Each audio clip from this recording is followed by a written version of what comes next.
आप लोगों के पास पीड़ित न्याय के लिए आता है और विलम्ब होता है, देरी होता है, समय लगता है, तो आप लोग कहते हैं पेशेंस रखिए, तो आपको क्या पेशेंस नहीं रखना चाहिए इस केस में? आपका तबका, वकील तबका, एडवोकेट तबका, अधिवक्ता तबका इसलिए जाना जाता है कि पीड़ित की आवाज़ पे अपनी दलील देके उनकी आवाज़ को या उनको इंसाफ दिलाए, लेकिन आप इस कड़ी में कहाँ पीछे रह गए? अपनी दलील क्यों नहीं दे पा रहे हैं? आप लोगों का काम पीड़ित, ज़रूरतमंद, डिमांडेबल लोगों को न्याय दिलाना होता है, वो भी बहस करके जज के सामने, और आप खुद ही पीड़ित बन के एज यहाँ प्रोटेस्ट करने बैठे। ये जो जमात बैठी है वकीलों की है और काले सफ़ेद है, आप बिल्कुल सफ़ेद है। कोर्ट परिसर प्रैक्टिस करने के लिए होता है और आप लोग प्रैक्टिस करने की बजाय चौकड़ी मार के यहाँ पूरे समूह में बैठे हैं। आप मोस्ट सीनियर वकील एडवोकेट है, इस तरह से बैठना कितना शोभा देता है। रोहिणी कोर्ट में लगभग 4 साल होने को हैं और चुनाव नहीं हो रहे। नुकसान वकीलों का है कि हम अपने घर की राजनीति बदलेंगे, उसके बाद देश की राजनीति बदलेंगे। 2 साल का की इलेक्शन अगर 4 साल में हो रहा है तो ये कोई लोकतांत्रिक व्यवस्था तो नहीं है। 2 साल के बदले 2.5 साल रख लें, 3 साल रख लें, लेकिन इतना तो नहीं रखेंगे कि 4 साल 5 साल एक ही बार बैठी रहे। ये 4 साल तक जो पेंडिंग रखते हैं इलेक्शन को, तो जो नए लोग आएंगे, प्रधानमंत्री भी वकीलों की शरण में आते हैं। अगर मैं जीतूंगा तो 2 साल का टेन्योर पर मैं इस्तीफा दे दूंगा। 13 दिसंबर को भी चुनाव नहीं कराना चाह रहे। हमारे पास ये ताकत है कि वकील के नाते हम अपनी आवाज़ वो सड़क से लेकर संसद तक उठा सकते हैं।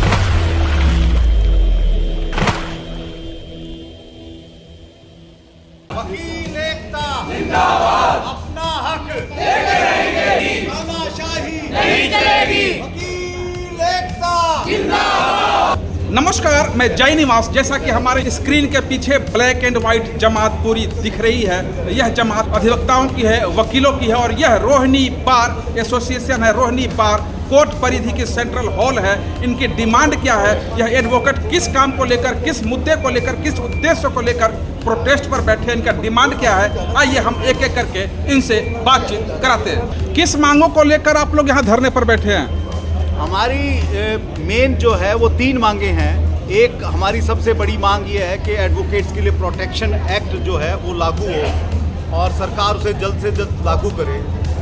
और दूसरे हमारी मांग ये है कि हमारे यहाँ रोहिणी कोर्ट में लगभग 4 साल होने को हैं और चुनाव नहीं हो रहे, और 2 साल का यहाँ टर्म होता है, और उसके बाद जानबूझ के, जबकि ऑर्डर हो गए थे हाई कोर्ट से चुनाव के, जानबूझ के जो सिटिंग एग्जीक्यूटिव है उसके पदाधिकारियों ने पिटीशन डलवाई और अपने आप डलवा के, अपने ही लोगों से डलवा के दूसरी तरफ आप खड़े होकर स्टे करवा दिया, और प्रोसेस को कंप्लीट नहीं होने दे रहे, और जानबूझ के इलेक्शन को डिले किया जा रहा है। और जानबूझ के हमारी सबसे बड़ी ये है कि हमारे इशू हैं, हम हाई कोर्ट या सुप्रीम कोर्ट में कोई पिटीशन या एप्लीकेशन ना लगा के हम यहाँ बैठे। हमारी एग्जीक्यूटिव, हमारी लीडरशिप इतनी मजबूत होती थी पहले, वो अपने फैसले अपने आप करती थी।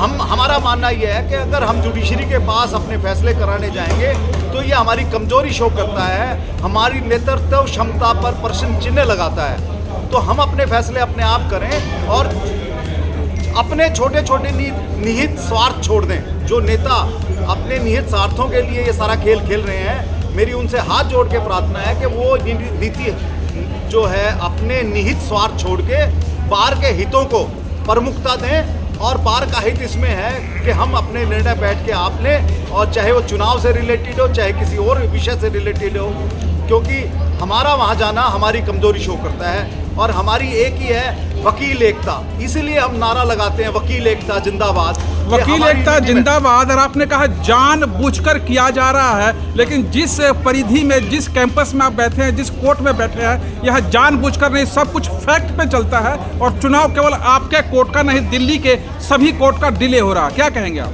सर, सारे कोर्टों का डिले किया जा रहा है ना। जब हाई कोर्ट ने ऑर्डर कर दिया 10 अक्टूबर को चुनाव होंगे सारी बारों के, और ये ऑर्डर हुआ था 19 मार्च 2024 को। 6 महीने का लगभग टाइम था, 6 महीने से भी ज़्यादा का टाइम था, 7 महीने के लगभग। टाइम हम मिला था, उस दौरान ना वो प्रोसेस पूरा किया गया, ना वो डिस्ट्रिक्ट जजों ने वो प्रोसेस पूरा किया, ना रजिस्ट्रार जनरल ने वो प्रोसेस पूरा किया, ना बारों के पदाधिकारियों ने किया, या उन्होंने होने नहीं दिया। ये खेल खेला जा रहा है। और उसके बाद अब दिसंबर की डेट आई है, 13 दिसंबर, और इस 13 दिसंबर को भी चुनाव नहीं कराना चाह रहे क्या? और एक हाई कोर्ट का इतना बड़ा ऑर्डर है, 3 हाई कोर्ट की जजेस के बेंच का ऑर्डर है, और उसका सम्मान नहीं कर रहे हम।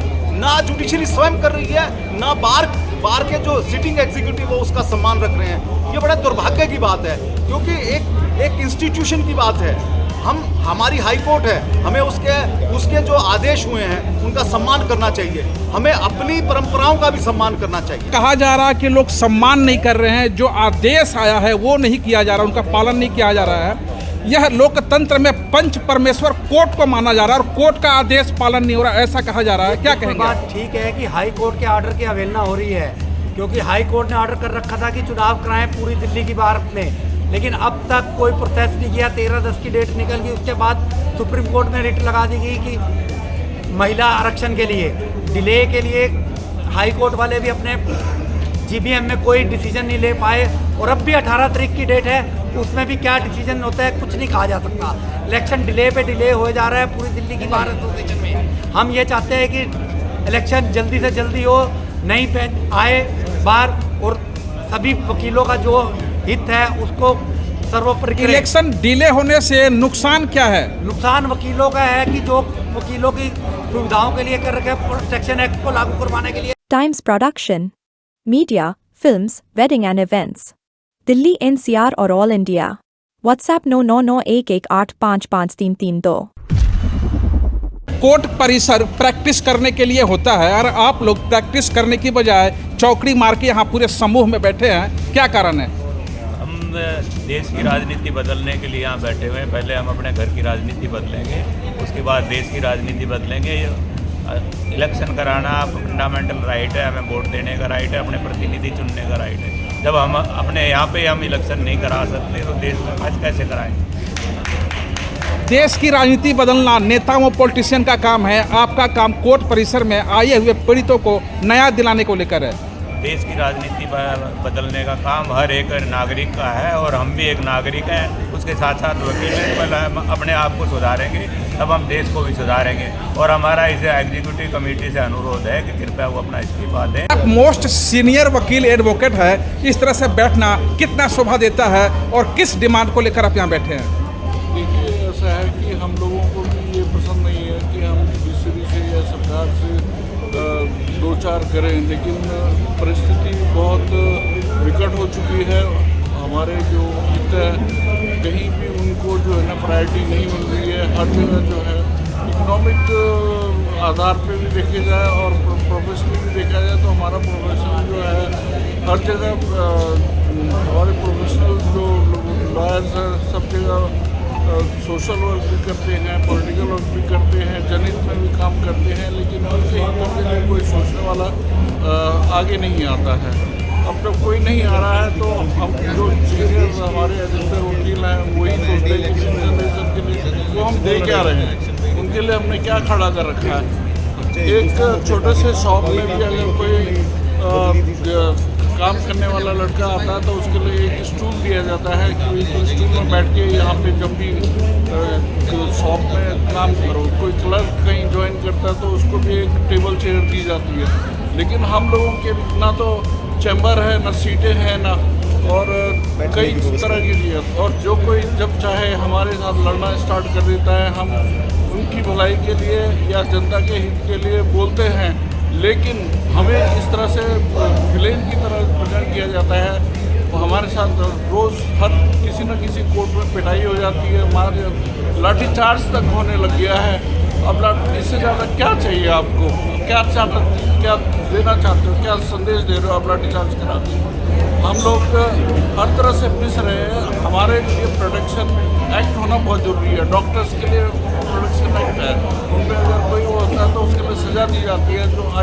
जो जनरल पिनल एक्ट है उससे ज़्यादा उनके लिए स्पेशल एक्ट है। हमारे लिए क्यों नहीं एक्ट है? कुछ स्टेट्स ने तो पास कर दिया है, लेकिन सेंट्रल गवर्नमेंट क्यों नहीं कर रही? हमारे राज्य सरकार भी नहीं कर रही है। तो हमारे तो बहुत सारे इश्यूज हैं, लेकिन हम फिलहाल मोटे तौर पे ये कह रहे हैं कि भी प्रोटेक्शन एक्ट दे दो। और आप दूसरा ये है कि हमारे मामलों में हमारा इलेक्शन टाइम पे कराओ। आप लोगों का काम पीड़ित, जरूरतमंद, डिमांडेबल लोगों को न्याय दिलाना होता है, वो भी बहस करके जज के सामने, और आप खुद ही पीड़ित बन के एज ए यहाँ प्रोटेस्ट करने बैठे हैं। क्या कहेंगे, कैसा महसूस हो रहा है? इसमें हमें बहुत अच्छा फील नहीं हो रहा है। आप ये देखिए ना, हम 4 साल से अगर हमारी ये जो बार और बेंच हमारे हर फैसले अगर बेंच लेने शुरू कर देगी तो हमारे हम और किसी को क्या, जब हम अपने लिए भी नहीं खड़े हो सकते तो और किसी के लिए हम किसी को क्या न्याय दिलाएंगे। अगर आप ये देखें, अब 4 साल से 2 साल तक इलेक्शन अगर 4 साल में हो रहा है तो ये कोई लोकतांत्रिक व्यवस्था तो नहीं है। वो इलेक्शन में मनमानी करे ना करे, लेकिन कानूनी प्रक्रिया के तहत वो काम तो कर रहे हैं। नहीं, कानूनी प्रक्रिया के तहत तो जब है ना, जब आपका कोई टाइम पूरा 2 साल में हो रहा है तो उसे 2 साल नहीं, आप 2.5 साल ले सकते हैं। तो ये थोड़ी ना कि आप उसे 4 साल तक। अगर इलेक्शन नहीं हो रहा तो आप लोगों के पास राइट था, कोर्ट में जाते, इलेक्शन फाइट के लिए बोलते, लेकिन यहाँ धरने पर बैठने से क्या सोल्यूशन आना है? नहीं, आप ये बताओ, ये हर चीज़ को अगर हम बेंच के पास लेके जाएंगे तो फिर बार का मतलब क्या है? जो बार का इशू है वो बार में सॉल्व होना चाहिए ना, उसे बेंच क्यों डिसाइड करेगी? आप भी इन पंक्तिबद्ध पुरुषों के साथ महिलाओं की पंक्ति में खड़ी बैठी हुई हैं, क्या कुछ कहेंगे? सर, जो आपने फैसले के बारे में अभी जस्ट मैडम से पूछा कि हाई कोर्ट में हम डाल सकते हैं या इसमें हम रीट फाइल कर सकते हैं इलेक्शन को लेके, तो जैसा कि आपको मैं बता दूं कि इसमें केस फाइल हुआ था जिसमें फैसला आया था 13/10 को, और 13/10 को आया था तो फिर इन लोगों ने टाल कर दिया, नहीं करवाया 13/10 को इलेक्शन। उसके बाद में एक और फैसला आया अभी आपका 13 दिसंबर को, उसमें भी ये लोग ये करना चाहते हैं कि 13 दिसंबर को ना होकर सीधे मार्च में जाए। तो इससे क्या होता है, जो लोग नए एडवोकेट हैं या फिर ये लोग जो हमारे नेताजी लोग लगे हुए हैं इलेक्शन में, तो इन लोग को लड़ने में दिक्कत होती है। अब इलेक्शन लोग फाइट करेंगे, लोग पहले से सोच के रखते हैं हमको ये करना है वो करना है, इसमें इनका टाइम भी वेस्ट जाता है। और जो बार रही सर, तो बार ओनली 2 ईयर की है, 2 ईयर में बार चेंज हो जाती है, और एक्चुअली हर बार कभी 3 साल जाती है, कभी 4 साल जाती है, हमेशा।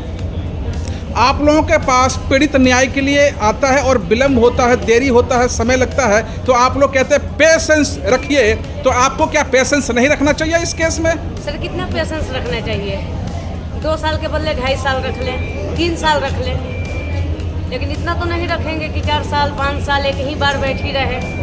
तो यहाँ इसे जैसे सर 1 मिनट, हम लोगों को भी कुछ उम्मीद होता है नए नेताओं से, नए लीडर लोग से कुछ उम्मीद होता है कि नहीं चलो अगली बार कोई चेंज हो जाता है तो कुछ हमारा काम जो पेंडिंग रह गया वो काम हम उनके अगले वाले नेता के थ्रू हम करवाएंगे, तो उस सर हम लोगों का पेंडिंग ही रह जाता है। धरना देना तो एक मैसेज होता है कि जो ये समस्या है उसका समाधान के लिए एक मैसेज जाता है, लेकिन जो क्या समस्या है इसको सोचना पड़ेगा।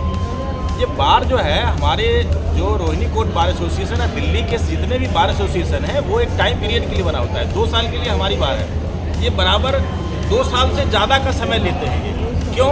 क्योंकि ये इसको लिंगर ऑन करते हैं, इनका अपना क्या ध्येय है पता नहीं। ये 4-4 साल तक जो पेंडिंग रखते हैं इलेक्शन को, तो जो नए लोग आएंगे उनसे उम्मीद होती है। मैं आपको बताऊं कि बिल्डिंग मेंटेनेंस कमेटी होती है एक, जो बिल्डिंग मेंटेनेंस कमेटी की जिम्मेदारी होती है कि जो हमारा चैम्बर है ये 500 के करीब 498 के करीब चैम्बर है, जिसमें लगभग 1000 लोगों को चैम्बर मिला हुआ है। यहाँ 4000 मेंबर हैं, वो कहाँ जाएंगे, क्या करेंगे? उसकी सुविधा और उसकी व्यवस्था के लिए क्या हो सकता है? तो इसके लिए हमें ये उम्मीद होता है कि हमें नई बार आए, कोई नया नेता बने, कोई नया व्यक्ति आए जो इस चीज़ की समस्या का समाधान करे। हमारा जो जुडिशियरी सिस्टम में होता है कि बार और बेंच का कोडियल रिलेशन होना चाहिए। आप देखे होंगे कि कई सारे ऐसे एडवोकेट्स हैं हमारे हिंदुस्तान में जिसको कि पुलिस के द्वारा पिटवाया जाता है। ये कहाँ का न्याय है? आप कहते हैं ना कि हम न्याय दिलाएंगे और जो पीड़ित लोग आएंगे उसको हम न्याय दिलाएंगे।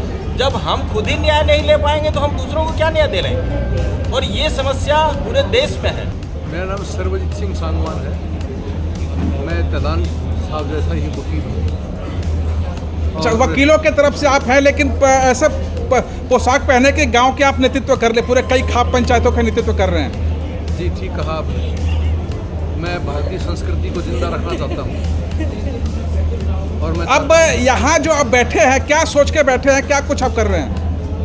मैं सभी वकील साथियों के साथ ही हूँ और मेरी भी वही मांग है और मेरा ये कहना है कि सिर्फ वकील ही एक ऐसी जमात है जो न्याय के लिए लड़ती है। प्रधानमंत्री भी वकीलों की शरण में आते हैं और वकीलों के बिना कोई भी राजनीतिक पार्टी कामयाब नहीं हो सकती और हम सब ने मिलकर देश की राजनीति को बदलना है। तो आप क्या सोच रहे हैं कि कोई नेता आके आप यहाँ आपका एजेंडा को आगे बढ़ाए? हमारे से बड़ा नेता और कौन हो सकता है? वकीलों से बड़ा कोई नेता नहीं, वकील ही सबसे बड़े नेता है और हम अपने आप को। डेमोक्रेसी में राइट है धरना देने का, अपनी आवाज़ सही तरीके से सही जगह पे पहुंचाने का। तो आपकी आवाज़ अब तक इतने दिनों में कहाँ तक पहुंच पाई है? हमारी आवाज़ अंतर्राष्ट्रीय स्तर तक पहुंच गई है, चिंता ना करो। और मुझे पूरी उम्मीद है जो हमारी मांग है वो सब की सब पूरी होगी। तो लोकतांत्रिक व्यवस्था है, इसलिए हम लोग बैठे हुए हैं और जो बार में हो रहा है और जो खास तौर पर एडवोकेट प्रोटेक्शन की बात है तो हमारे अनिल सर ने सबसे पहले दिल्ली में और देश लेवल पर उठाए थे, राष्ट्रपति से मिले थे और काफ़ी प्रदर्शन किए। और जहाँ तक बात है कि यहाँ पर बार की जो चुनाव नहीं हो रही है तो बहुत यहाँ पर साजिश है बीच में।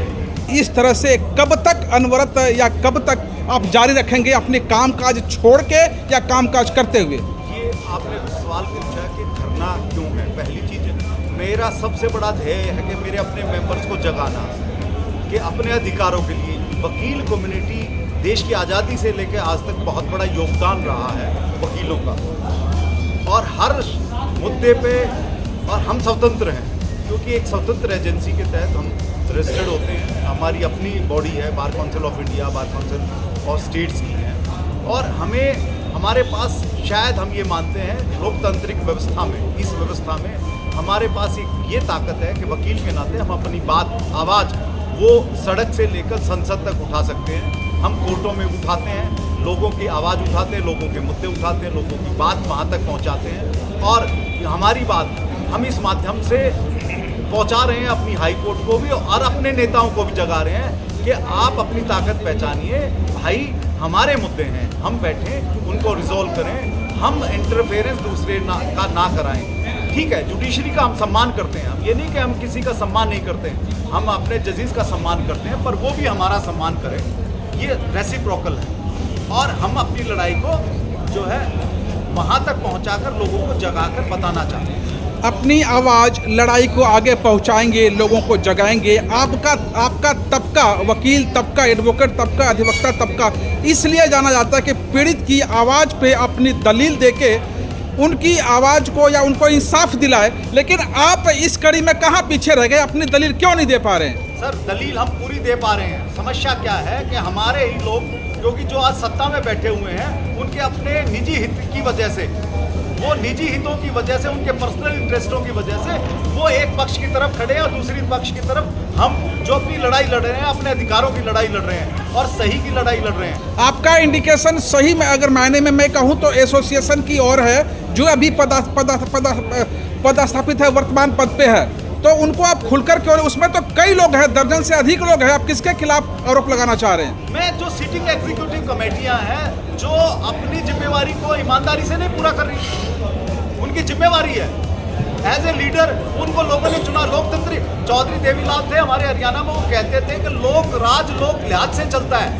उन्हें 2 साल के लिए चुना गया था, किसी बार में 1 साल का टेन्योर है, वहाँ 3-3, 4, 3.5 साल हो गए, किसी बार में 2 साल का टेन्योर 4 साल हो गए, किसी में 3.5 साल हो गए, एक तो DRT और 13-14 साल हो गए चुना। तो ये हमारे ही लीडरों की कमी है, वो उनके अपने निजी हित है। तो आपने देखा इन वकीलों की डिमांड, बात सबने अपनी अपनी एक ही राय रखी। चुनाव जो 2 साल पहले हो जाना चाहिए था वो अब तक नहीं हुआ है, आगे कब तक होगा इसका भी कोई अंदाज़ा नहीं है। लेकिन जो डेट 13 दिसंबर की दी गई है, इन अधिवक्ताओं का कहना है कि वह डेट भी आगे एक बार एक्सटेंड करेगा, फॉरवर्ड करेगा।